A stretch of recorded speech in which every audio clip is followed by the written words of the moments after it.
Shrouding the Heavens Episode 88, Bureau Reunion. Yifan finally finds Pengbo, but their reunion is short-lived.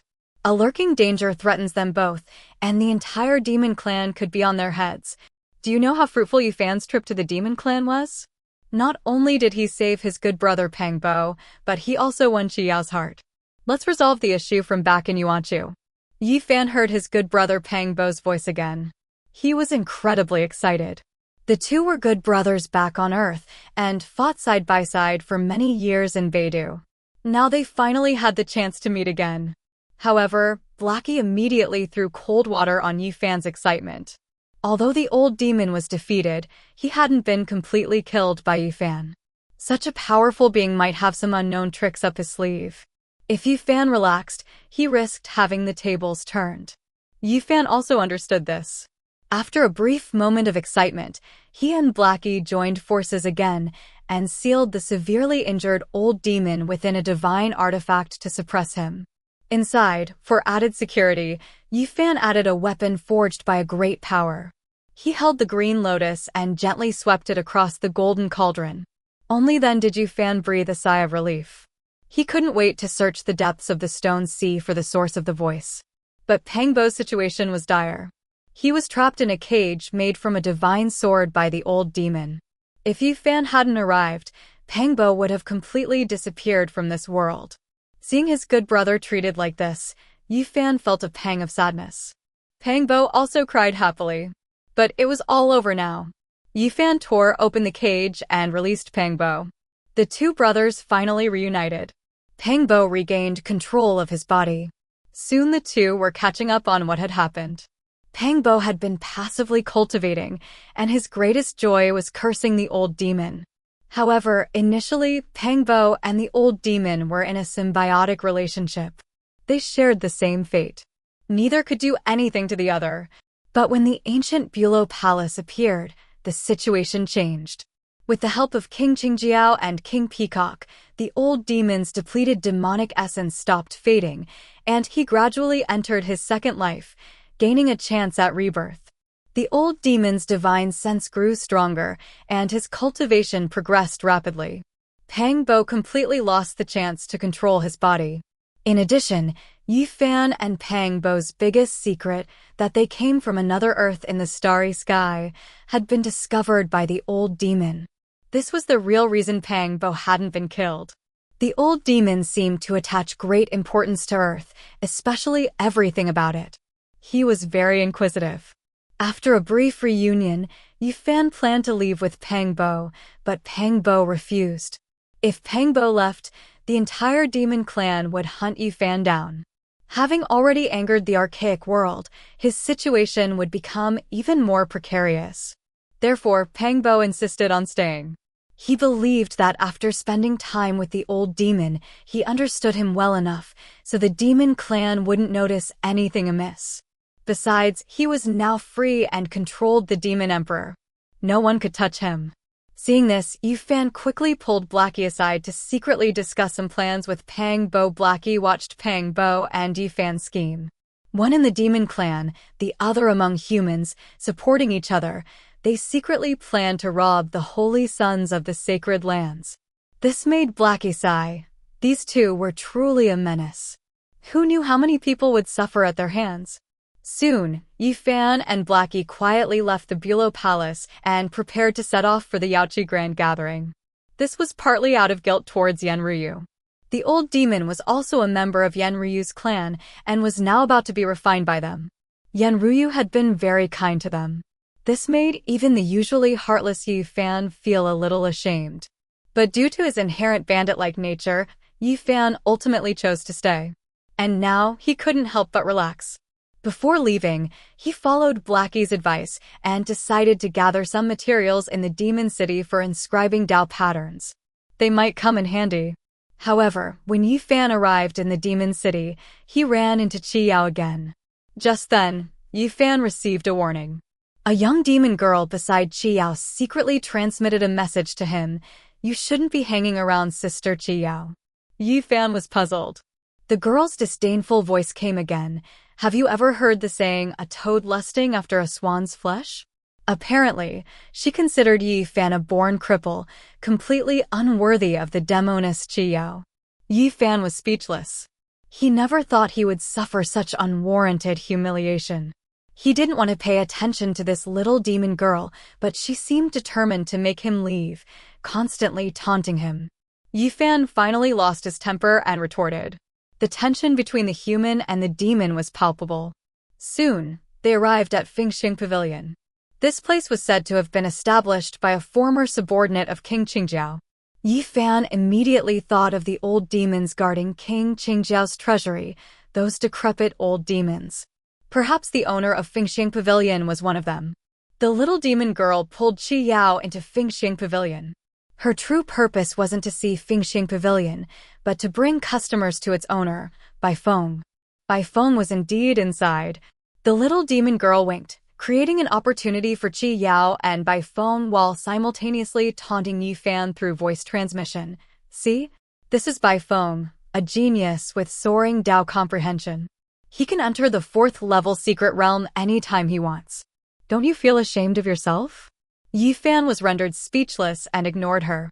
He told Blackie to check if there were any good items in this place. After all, it was an 800-year-old ancient palace. There were bound to be some precious materials.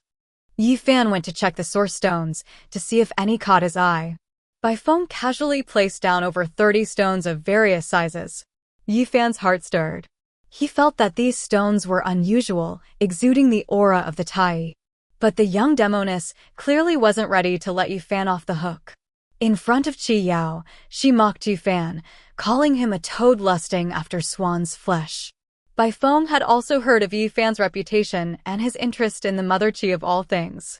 He stepped forward and chatted with Yi Fan.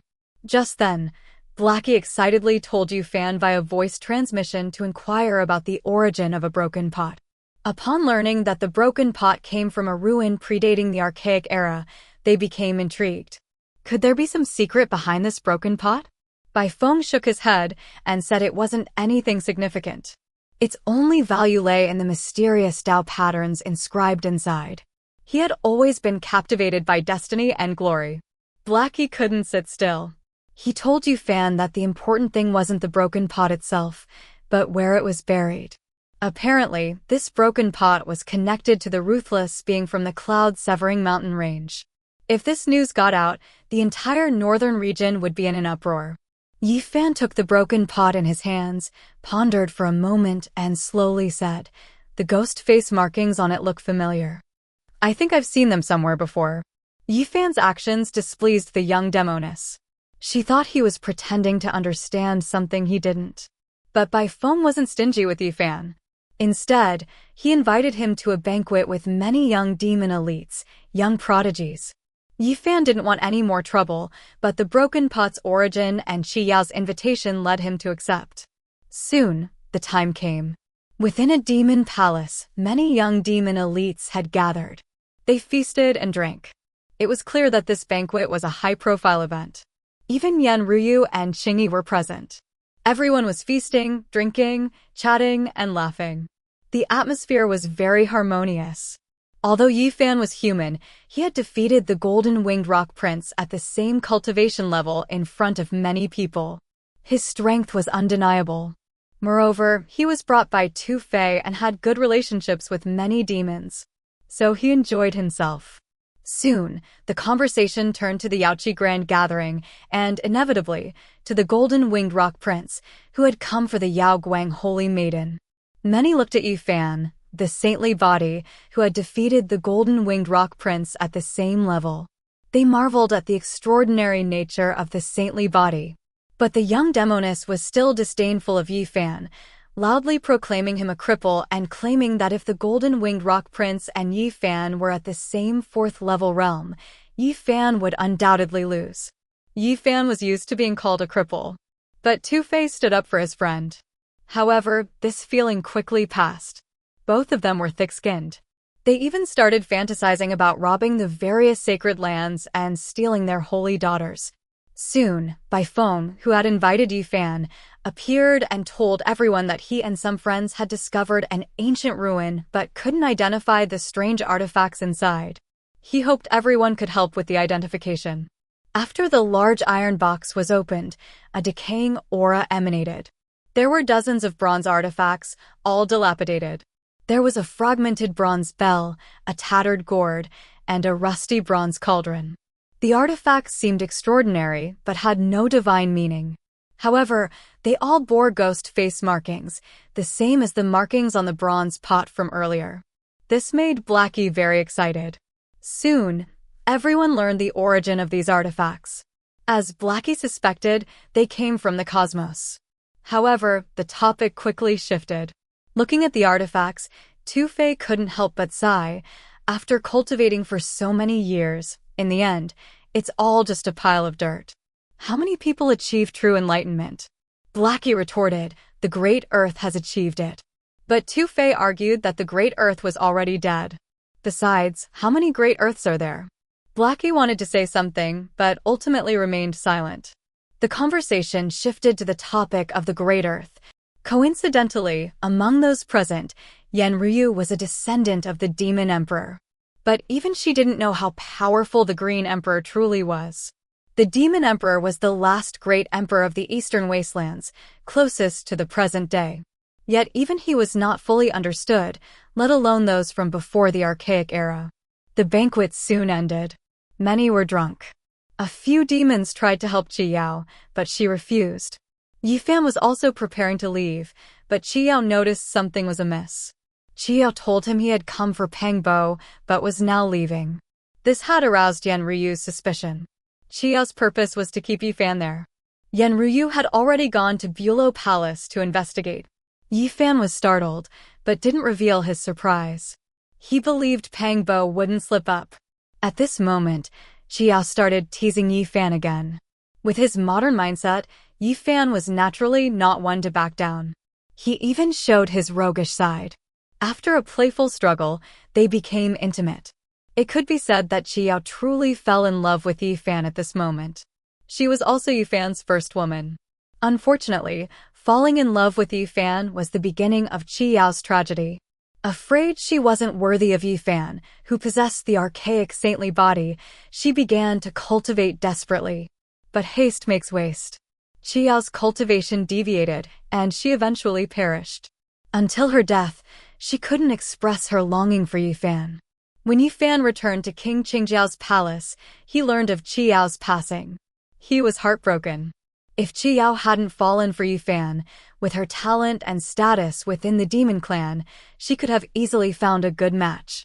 As for Yifan, Qi Yao was good, but she was only a passerby. He had no shortage of women around him. So, will Yan Ryu discover that Yifan killed the old demon? Follow for the next episode to find out. See you next time.